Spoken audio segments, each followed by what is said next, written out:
Well, hello class. Thank you for joining me. I wanted to go over the Module 7 drugs, and that is the adrenergic agonists and the adrenergic antagonists. So before you watch this video, which will be less than 15 minutes, make sure that you do watch the videos that are in the Module 7 introduction, going over the nervous system and the sympathetic nervous system. So you really have a good idea what that is before we start talking about the drugs. Those videos do a really nice job of explaining the nuts and bolts of the nervous system so you can start learning about the drugs. Okay, so basically, I want you to think about the body trying to stay in a nice equilibrium where you are either in a fight or flight mode or you are in a rest and digest mode. And the drugs will either try and stimulate or block the adrenergic fight or flight system. So if you think about fight or flight, think about you taking an exam, right? What you look like when you have that sympathetic nervous system stimulated. Think adrenaline. You have a lot of adrenaline going through you, and think epinephrine. And then the rest and digest state is if you do not have, you're done with your exam, right? You go home and you can rest, you can finally have a snack. And what is going on inside your body when those two different systems are functioning?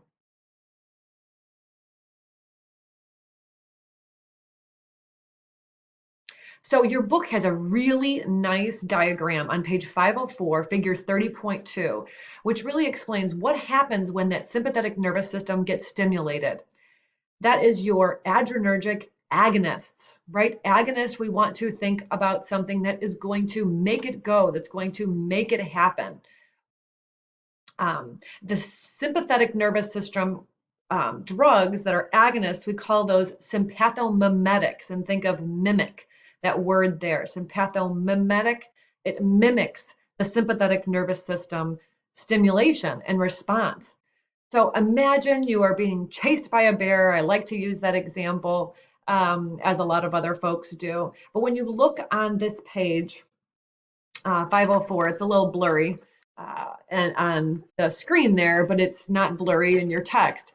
So what happens when that sympathetic nervous system gets stimulated, or you are giving your patient an agonist, an adrenergic or adrenaline agonist? You get that system going. Well, everything that you would need to run from that bear is happening. Your eyes are going to, your pupils are going to dilate so you can see better. You're going to have bronchodilation. Your lungs are going to dilate so you can get more air. Your heart's going to beat faster. Your blood is going to go to where it needs to go, the muscles, so it can run from that bear. Your GI system, we're not going to worry about digesting any food at this point. We don't have time. We're running from the bear. So just if you start by memorizing what happens in the sympathetic nervous system when it gets stimulated like that, the adrenergic agonist would mimic, that is really all you have to do, because then if it is an antagonist or if it's stimulating the parasympathetic system, then it's going to be opposite of those. And in your medication list, your adrenergic agonist, remember that means go sympathetic nervous system, run from that bear. Think of epinephrine. And your adrenergic antagonists on your medication list, think of labetalol. Now, the different receptors, you have alpha receptors and beta receptors. A lot of students get really confused on where those are. So the beta receptors, you want to remember beta 1 and beta 2. In beta 1, you can remember because you have one heart. In beta 2, you can remember because you have two lungs. The beta blockers, that classification of medications ends in OLOL.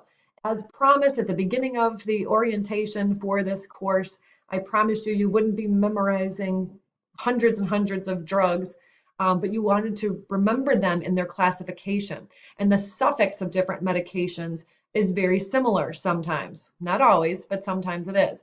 And the beta blockers many times end in OLOL. So however way you want to remember that, laugh out loud, beta, that's up to you, how you can come up with a good way to remember that. But beta 1, heart, beta 2, lungs. So those receptors, the beta 1 receptors are on the heart, beta 2 receptors are on the lungs. Okay, the alpha receptors, you want to think about A alpha arteries because the alpha receptors are on your vascular smooth muscle. And when the alpha 1 receptors are stimulated, the alpha adrenergic agonist, like in your list of medications, is phenylephrine. So that fight or flight is going to be stimulated.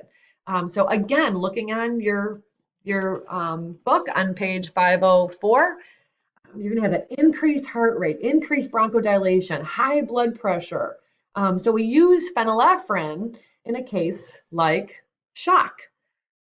So think the patient's heart is failing and we need to give them this phenylephrine. They're in shock, their blood pressure is dropping. So we need to squeeze that blood, squeeze the blood vessels so the blood gets to where it needs to be. So it vasoconstricts, vasovessel constricts, gets smaller, and causes the blood pressure to go up and helps the patient that's in shock. So if you can remember it like that, then think, well, when would I have a contraindication to something for this medication? When would it be contraindicated? Instead of memorizing your list of contraindications, think about it. Well, if the patient already has hypertension, they already have high blood pressure, or if they already have tachycardia, a high heart rate, that would be a contraindication for this medication like phenylephrine. Other medications that are on your list there, the adrenergic agonists are epinephrine, phenylephrine, again, sounds like adrenaline, and isoproterenol.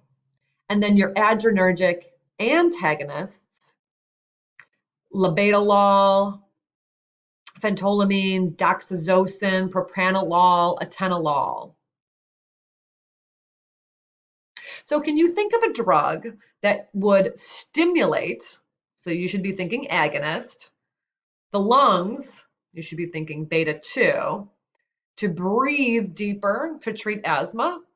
This is not one that's on your list, but I wanted to try and think of a medication that maybe many of you know about or have used because most of you do not have cardiac disease. Can you think about it? Right, a beta 2 agonist. So this is a medication that's used. It is a beta 2 agonist which stimulates the lungs to breathe deeper. Just like when you're running from a bear, you need to bronchodilate and get more air in. Again, we're not studying the respiratory drugs until later on in the semester, but I thought it may help. So let's do some case studies on adrenergic agonists and adrenergic antagonists. So a healthy client is in surgery and starts to bronchospasm. Remember, broncho, lungs, spasm, gets smaller. Which drug would the nurse anticipate to be given?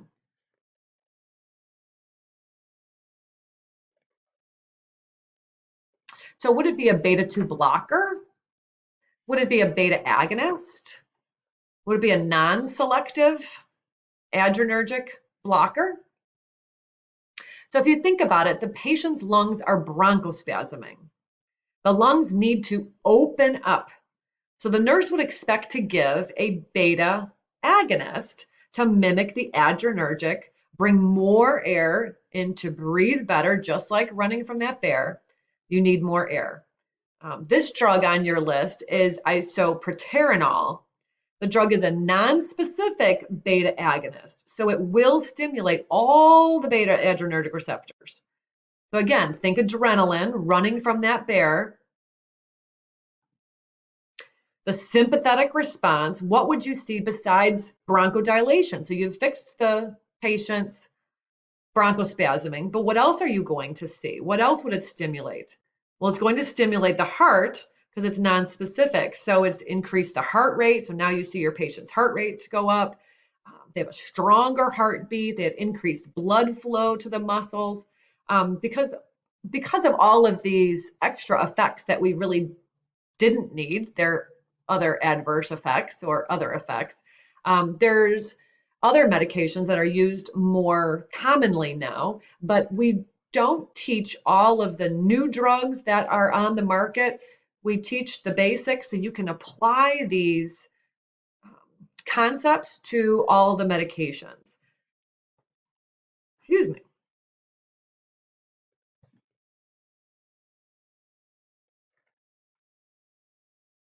So what if too much beta agonist is given?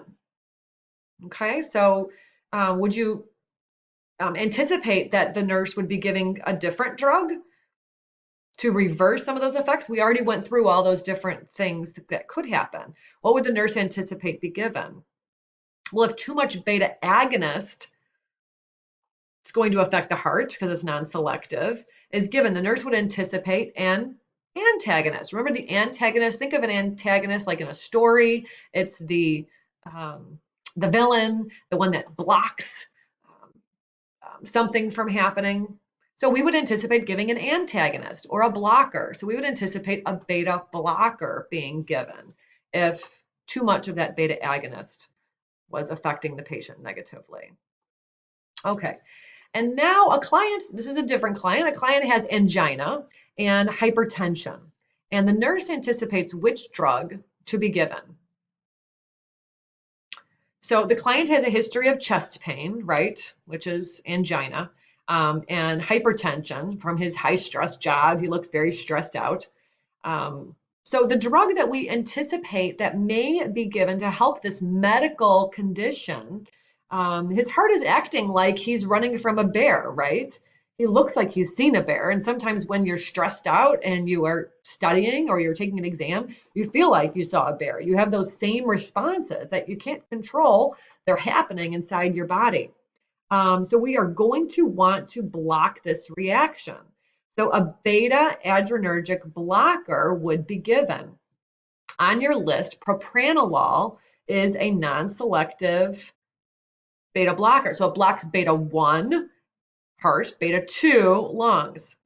It'll stop the adrenaline-like symptoms like running from that bear. So what do you think will happen to his blood pressure? It will go down, exactly. What do you think will happen to his heart rate? It'll go down, exactly. And decrease contractility, how hard that heart is squeezing. So you administer this propranolol. And how long before this client, you give it orally, and how long before this client has improved symptoms? Do you say 1 minute? Say 2 hours, you'll be feeling better? Don't worry, go on break. It's about 20 to 30 minutes before you will experience, the patient will experience relief and his blood pressure will decrease. So when is this drug contraindicated? Again, think about it. Don't just memorize your contraindications, but think about when would it be contraindicated? Right, if his heart rate is already low, if he has bradycardia, if his heart rate is low, this will make it go even lower, so that won't be good. It's contraindicated in asthma, right? Bronchospasm, because if he's already having difficulty breathing, this is going to make it worse. If you block that reaction from happening, it's going to decrease that bronchodilation that he needs. What about drug-drug interactions? Well, we know that clonidine can cause rebound high blood pressure when given with propranolol. And the NSAIDs we know are contraindicated because it'll make the propranolol not work as well. It'll have decreased hypertensive effect and it just won't work as well. So hopefully these were just a few examples of how you can really think about these medications instead of studying the laundry list of mechanism of action and contraindications and indications, because there's way too many drugs and way too many contraindications to think about. So I want you to really think about this in very well-defined terms. It's pretty easy if you think about it like this. And I'm saying just keep going back to that table. If you know what your body is doing when it's running from that bear, when it is mimicking that sympathetic nervous system, the adrenaline-like response. If you're giving an agonist, it's increasing that response. If you're giving an antagonist, it's blocking that response. You notice the opposite of those things. All right, take care. Bye-bye.